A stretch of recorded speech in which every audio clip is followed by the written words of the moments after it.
Madam जी 100 रुपए चाहिए थे, कुछ काम हो तो बताइए। हाँ, एक काम है तेरे लायक, इधर आ, जल्दी आ। तो एक काम कर, ले मेरे जूते साफ कर दे।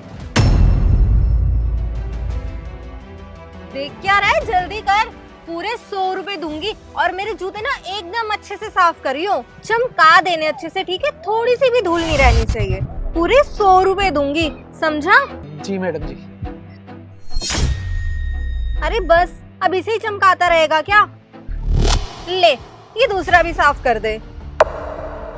वैसे तुझे पता है, जूता साफ करने के ना लोग 10 रुपए देते हैं सिर्फ, लेकिन मैं तुझे पूरे 100 रुपए दूंगी। तो इसी बात पर तू इन्हें अच्छे से चमका दे, समझा?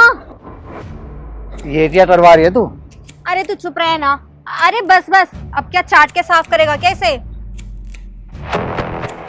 ये ले तेरे पूरे 100 रुपए, अब खुश? जी मैडम जी। चल अब निकल। अरे ये क्या करवा रही थी तू उससे? अरे यार कुछ नहीं, मैं यहाँ खड़ी थी तो आया था, बोल रहा था कि 100 रुपए दे दो और अगर कुछ काम है तो बता दो। मेरे पास तो कोई काम था नहीं, तो मैंने सोचा क्यों ना जूते साफ करवा लेती हूँ। देखना कितने मस्त साफ कर दिए उसने। उसने 100 रुपए मांगे थे क्या तुझसे? हाँ मांगे थे। तो क्यों चाहिए थे उसे पैसे?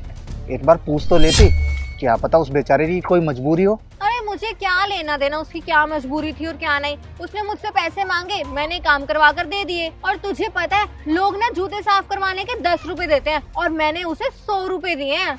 भाई कैसी लड़की है तू, तो तू उसकी मजबूरी का फायदा उठा रही है। और अगर उसे 100 रुपए चाहिए भी थे तो तूने उससे अपने जूते साफ करा लिए। 100 रुपए ऐसे दे देती।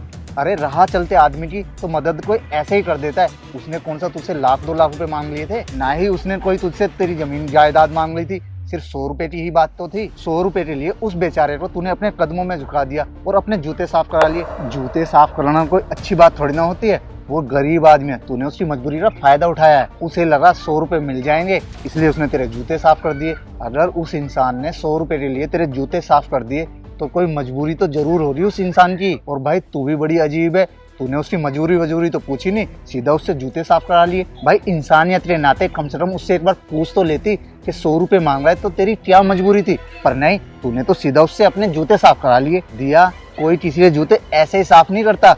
ये तो तूने बहुत गलत किया है, अच्छा नहीं किया तूने उसके साथ।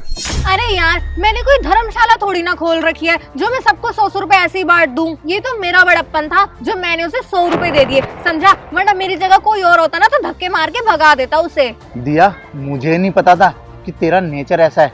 तू इस तरह की है कि किसी की मजबूरी का फायदा उठाकर उससे अपने जूते साफ करवाएगी। मैं तुझे तब मानता जब तू उसे कोई काम धंधा दे देती। चलो मान लिया कि तुझे उसे कोई काम धंधा नहीं देना था, तो 100 रुपए ऐसे दे देती। उससे अपने जूते साफ करवाने की क्या जरूरत थी? देख यार, मुझे ना ज्यादा ज्ञान मत दे, समझा? मुझे जो ठीक लगा मैंने कर लिया। मुझे उससे जूते साफ करवाने थे और उसके बदले उसे पैसे देने थे, वो मैंने दे दिए। तुझे तो ना समझाना ही बेकार है। चल अब जा तू यहाँ से। हाँ जा चल, मुझे भी तुझसे कोई बात नहीं करनी। आया बड़ा। बताओ, उससे जूते साफ करवा रही है, ये तो पूछा नहीं उसकी मजबूरी क्या है, उससे जूते साफ करवा लिए। चलो कोई नहीं, एक काम करता हूँ, मैं ही उससे जाके पूछता हूँ कि उसकी मजबूरी क्या है। अरे भाई सुनना जरा, अभी मैंने देखा 100 रुपए के लिए तुमने उस लड़की के जूते साफ किए। ऐसी क्या मजबूरी थी तुम्हारे साथ? वो छोड़िए ना भैया। अरे बता तो सही। भैया बात ऐसी है कि मैं ना 3 साल से कंपनी में काम कर रहा था।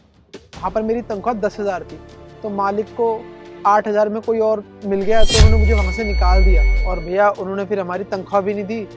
तब से हम ये सोच रहे हैं कि घर का खर्चा कैसे चलेगा। भैया घर का राशन भी ख़त्म हो गया था, तो हमने सोचा कि महीने के आखिरी में जब तनख्वाह मिलेगी तो घर का पूरा राशन भरवा देंगे, लेकिन तनख्वाह मिली ही नहीं। तो इसलिए भैया हमने सोचा कि 100 रुपये हमको कैसे मिल जाते तो हम आज दाल चावल बना के खा लेते, तो हमारा आज का तो हो जाता भैया जी। इसीलिए हम ये सब कर रहे थे, इसीलिए ही हमने मैडम के जूते साफ किए और हमें 100 रुपये भी मिल गए। और अब हम घर जाकर दाल चावल बनाकर आराम से खाएंगे। भैया आज तो हम आराम से सो जाएंगे और कल का कल देखेंगे। इस दुनिया में आज भी तुम्हारे जितने पता नहीं कितने लोग हैं जो भूखे सो जाते हैं। तुम तो फिर भी दर दर की ठोकें खा रहे हो और किसी दूसरे के जूते साफ कर रहे हो। लेकिन मैंने देखा है इस दुनिया में ना किसी को किसी के ऊपर तरस आता ही नहीं है। अब तू अपने आप को ही देख ले, जहाँ से पिछले 3 साल से काम कर रहा था, अब उन्हें तुझसे 2000 रुपये कम में कोई लड़का मिल गया तो तुझे निकाल दिया। लोग ना सिर्फ अपने फायदे के लिए किसी को अपने पास नौकरी पे रखते हैं, ना कि इंसानियत के लिए। और सुन, ये ले पूरे 2000 रुपये अपने पास रख ले और कल से ना काम पे आ जाइए। वहीं कोने की दुकान पे शिवम ट्रेडर्स के नाम पे है। मैं रखूंगा तुझे अपने यहाँ काम पर, तुझे कभी नौकरी से भी नहीं निकालूंगा। और तो और अगर तू काम अच्छा करेगा ना तो तेरी सैलरी बढ़ा दूंगा, ठीक है? लेकिन ऐसे कभी ना पैसों के लिए किसी के जूते साफ मत करियो।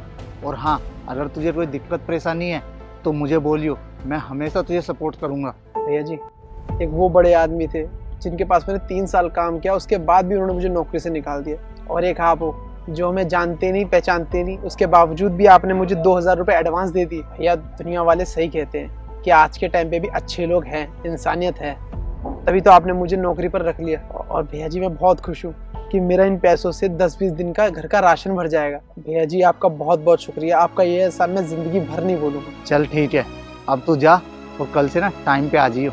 ठीक है भैया जी।